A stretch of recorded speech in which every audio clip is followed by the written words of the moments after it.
प्रिय मित्रों, आज का वीडियो बनाने का जो मेरा उद्देश्य है वो एक जिज्ञासा को लेकर के है।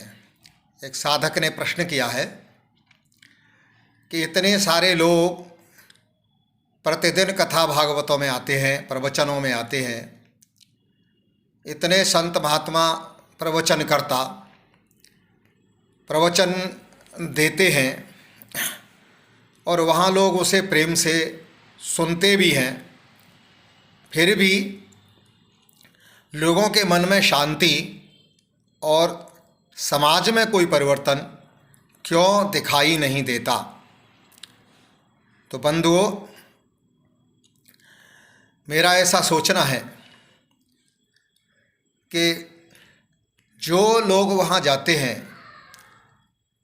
वो केवल श्रवण हेतु जाते हैं, उस पर मनन नहीं करते और उसे अपने जीवन में उतारने का प्रयास नहीं करते। जब तक श्रवण का मनन और मनन का निदिध्यासन माने अपने जीवन में उतारने का अभ्यास ये नहीं होगा तो स्वयं अपने मन में शांति और समाज में कोई परिवर्तन यह दिखाई नहीं देगा। एक प्रसंग आता है, कपिल भगवान माता देवहूति से कहते हैं कि माँ, अहम सर्वेषु भूतेषु भूतानामवस्थितः सदा तमवज्ञाय माममर्थ कुरुते अर्चा विडम्बनः। कपिल भगवान कह रहे हैं कि माँ, मैं आत्मा रूप से सदा सभी जीवों में स्थित हूँ, इसलिए जो लोग मुझे सर्वभूत स्थित परमात्मा का अनादर करके केवल प्रतिमा में ही मेरा पूजन करते हैं, उनकी वह पूजा स्वांग मात्र है। कहना चाहते हैं कि मैं सबके अंदर स्थित हूँ, ऐसा उनके मन में दृढ़ विश्वास नहीं जमा है और वो केवल ऐसा मानते हैं कि मैं प्रतिमा के अंदर ही हूँ और उसी भाव के कारण से वो देवालयों में जाकर के मेरी विभिन्न प्रतिमाओं का, मूर्तियों का तो पूजन करते हैं, लेकिन साक्षात रूप से मैं सबके अंदर हूँ इस भाव का अनादर करते हुए वह अपना व्यवहार करते हैं। इसलिए उनके मन में और शांति दिखाई नहीं देती। आगे कहते हैं, यो माम सर्वेषु भूतेषु संतमात्मानमीश्वरम हित्वाचा भजते मोड्यात् भस्मन्यैव जिहोति स। जो भेददर्शी और अभिमानी लोग होते हैं उनके बारे में कह रहे हैं कि मैं सबका आत्मा परमेश्वर सभी भूतों में स्थित हूँ। ऐसी दशा में जो मोहवश मेरी उपेक्षा करके केवल प्रतिमा के पूजन में ही लगे रहते हैं, तो भगवान कपिल कहते हैं कि मानो वो तो राख में भय और अपना समिधा का दान कर रहे हैं, यानी हवन कर रहे हैं, माने भस्म में हवन कर रहे हैं। हवन कब होता है? जब अग्नि प्रज्वलित हो रही हो और उस प्रज्वलित अग्नि में जब आहुति दी जाती है तब वह हवन कहलाता है। लेकिन यहाँ कपिल भगवान कहते हैं कि ये लोग कैसे हैं कि केवल प्रतिमा में तो मेरा पूजन कर रहे हैं, लेकिन मैं सब जगह पे हूँ, सबके अंदर आत्मा रूप से विराजमान हूँ, उसका अनादर कर रहे हैं। तो ये लोग ऐसा काम कर रहे हैं जैसे भस्म में हवन कर रहे हों। आगे भगवान कहते हैं कि द्विषतः परकाये माम मानिनो भिन्न दर्शिनः भूतेषु बद्ध वैरस्य न मनः शांतिम रक्षति। जो अपने मन में अनेक प्रकार के भेद धारण करके और अभिमान पूर्वक दूसरे पुरुषों के साथ बैर का भाव रखते हैं और बड़ी सुंदर सुंदर अच्छी अच्छी वस्तुओं से मेरा पूजन करते हैं, उनके लिए कहते हैं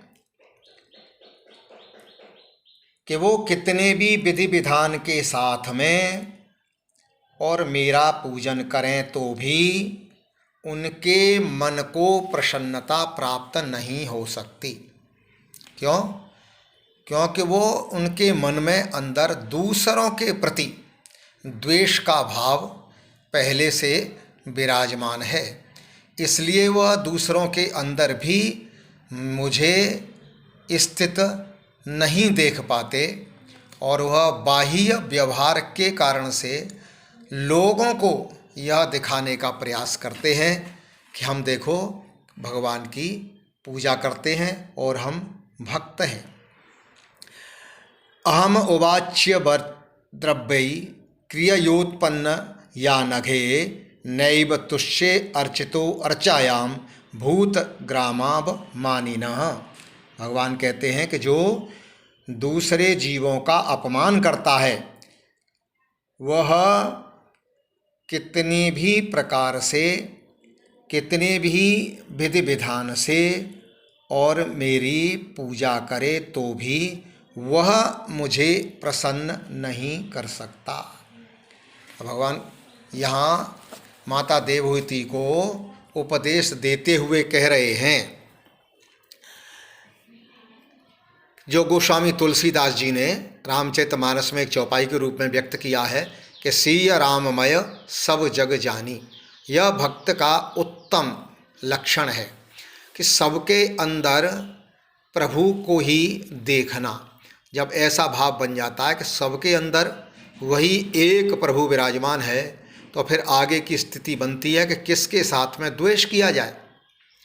तो जब सबके अंदर एक ही परमात्मा तत्व है, जो मेरे अंदर है वो सबके अंदर है, ऐसा जब भाव बन जाता है तो फिर किसी भी दूसरे व्यक्ति से द्वेष करना, घृणा करना या बैर रखना, यह भाव स्वतः ही समाप्त हो जाता है और उसका भाव ऐसा बन जाता है कि वो जिसको भी देखता है उसे परमात्मा रूप में ही देखता है और सबको वो प्रणाम करता है। यह उत्तम भाव बताया है। लेकिन आजकल व्यावहारिक रूप में हो क्या रहा है कि बड़े बड़े गुरु प्रवचन दे रहे हैं, उनके लाखों लाख श्रोता भक्त भी हैं, उसके बावजूद भी परिणाम इसीलिए नहीं आ रहा कि वो केवल श्रवण तक सीमित हैं उस बात को। और ऐसा भी मुझे लगता है कि अधिकांशतः गुरु इस तत्व को अपने शिष्यों को समझाने में असफल हो रहे हैं।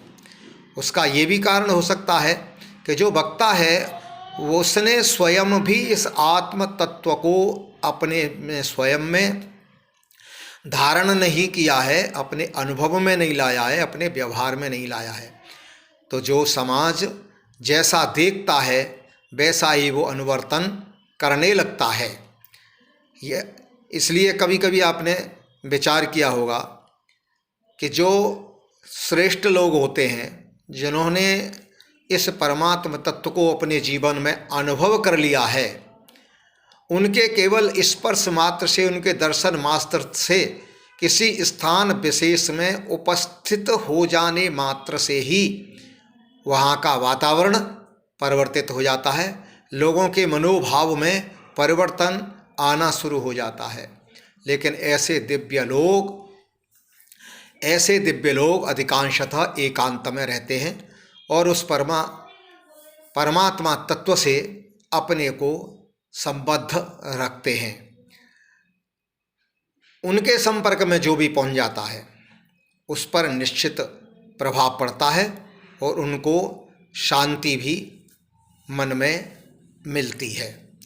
इसलिए यदि हमें अपने मन में शांति और समाज में एक सुव्यवस्था चाहिए तो हमको परमात्म तत्व को समझना पड़ेगा और उस ज्ञान को हमें स्वयं अपने जीवन में उतार करके तब आगे बढ़ना पड़ेगा। कितने भी हम प्रवचन सुना दें लोगों को या कितने भी प्रवचन हम सुन लें, जब तक वह जीवन में व्यवहारिक रूप से प्रकट नहीं होगा तब तक शांति मिलने वाली नहीं, लक्ष्य सधने वाला नहीं। इसलिए बार बार कहा जाता है कि भी 24 घंटे में एक बार 15 मिनट के लिए, आधा घंटे के लिए, 1 घंटे के लिए उस परमात्मा के साथ अपना संबंध बनाते हुए, सारी दुनिया का ध्यान न करते हुए केवल एक उसी परमात्मा का ध्यान करो, उसी परमात्मा से अपना संबंध जोड़ो। जो भी अपने मन की बातें हैं वो उनके साथ करो। अच्छा तो रहेगा कि सुबह प्रातः उठते ही सबसे पहले यही काम किया जाए, 1 घंटा भगवान के साथ संवाद किया जाए, उनके सामने उनकी अपने मन की बातें रखी जाएं, उनको सुनाई जाएं। उसके बाद 23 घंटे हम संसार में हम अपना व्यवहार करें। तो वह जो 1 घंटे का हमारा अभ्यास है वह हमारे 23 घंटों को भी साध देगा और हमारे दैनिक व्यवहार में एक परिवर्तन दिखाई देगा, मन में शांति दिखाई देगी। यह मेरे मन में विचार आया, मैंने आपके सामने यह विचार रखा है। आपको मेरा विचार कैसा लगा आप यह मुझे कमेंट करके बता सकते हैं, और आप इस मेरे चैनल को सब्सक्राइब करके और आगे आने वाले जो वीडियोज़ हैं वो आप तक पहुँचें, इसके लिए भी आप धन्यवाद। आप सब्सक्राइब करें। जय श्री राम।